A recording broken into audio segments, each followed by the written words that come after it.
The story of surfing in Virginia Beach in the 757 goes all the way back to 1912. It actually has its roots directly connected to Hawaii. A young man, James Jordan, we call him Big Jim Jordan, is how he was known in the community. His family visited Hawaii in the early part of the 20th century and saw the famous Duke Kahanamoku surfing. And Duke was that pioneer in Hawaii that took an ancient culture, an ancient tradition of surfing, and popularized it and made it accessible. And he actually made these handmade wooden boards. And Jordan's family saw Duke, and they actually purchased one of the boards and shipped it back to Virginia Beach. And Big Jim Jordan gets this, what we think and what we agree is the first surfboard in Virginia Beach. This is 1912. Imagine walking along the beach, and for the first time, people would see this young man on this massive wooden contraption actually surfing the waves. The board itself weighed about 110 pounds. It changes in the 1930s, particularly with a character named Tom Blake, and he patented a wooden surfboard, what was known as a hollow board. And this reduced the weight drastically. It was actually a pretty complicated rib structure, and he published the plans for it in Popular Mechanics. And people from around the country began to make their own boards. And people here in Virginia Beach were doing just that. Particular John Smith and Dusty Hinnant. These were a couple of guys that actually founded the Virginia Beach Lifeguards. And they began to make these Blake boards, these wooden hollow surfboards. And you would see a handful of these boards start to appear in the early part of the 1930s. And through the 30s and the 40s, that's what people surfed on in Virginia Beach, and really up and down both coasts were these hollow boards known as the Blake boards. When you moved after World War II, of course, everything changes. Uh, Number one, the explosion of consumerism in the United States, and you marry that with technology. And one of the new technologies that came into popular culture after the war was fiberglass and polystyrene. And a character in California, his name was Hobie Alter. Hobie Alter comes up with the idea of mass producing surfboards. And when you bring this into the 1960s, the surfing culture just became enormously popular.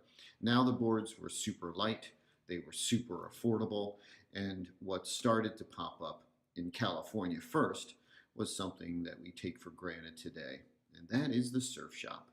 The first one here actually was a direct result of Hobie Alter. Hobie was on an East Coast trip and met a couple of guys from Virginia Beach, Pete Smith and Bob Holland, and sells them on the idea of starting a Hobie dealership right here in Virginia Beach. That surf shop became Smith and Holland, and it opened here in Virginia Beach in 1963. It is the first surf shop at the beach, and it is really both Pete Smith and Bob Holland are credited with kind of starting and establishing what we think of as the modern surfing culture here today in Virginia Beach. Bob Holland actually stepped away from ownership of the shop in '69 and just went on to continue as a professional surfer. Pete Smith continued the store, and other surf shops began to pop up in the area. But the Smith and Holland shop that started in 1963 is really considered and agreed as the root of the surfing culture in Virginia Beach. And when you go into the 1960s, into the 1970s, now there is this huge explosion of surfing all across the country.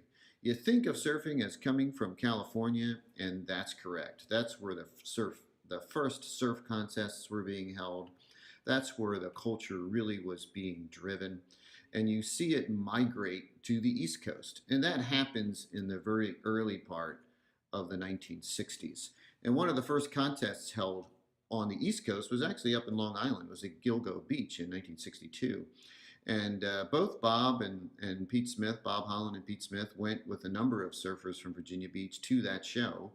and took the idea home with them. And they actually approached the organizers and began holding in 1963, and this is the same time when the surf shops opened, the surfing carnivals, or actually a competitive championship here in Virginia Beach.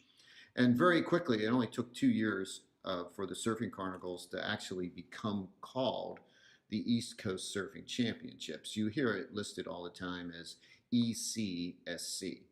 And that today, in this time, has grown into what is the one of the largest events of its kind on the East Coast. It's actually the second longest running continuously run surfing contest in the entire world. And you see surfing in Virginia Beach take onto the national map. And really good surfers, even though the beach doesn't necessarily have the best kind of waves like you do in, say, California or Hawaii, but really good surfers start to come out of Virginia Beach in the 1960s and 1970s. A character in the 1980s, his name was Wes Lane, and he ended up being one of the best in the world. He actually placed ninth in the world on the Pro Circuit Tour in 1983 and 1985. And people like Wes Lane are credited with really putting Virginia Beach surfing on a kind of a global map. People really started to recognize Virginia Beach after the 1980s as a place where serious surfers were born and were practicing. And of course, today in Virginia Beach, surf shops are part of our culture. But you can trace that culture right here in the early part of the 21st century. You can trace that culture all the way back to a guy in Hawaii surfing on a handmade wooden board and then passing that technology on to a family right here in Virginia Beach.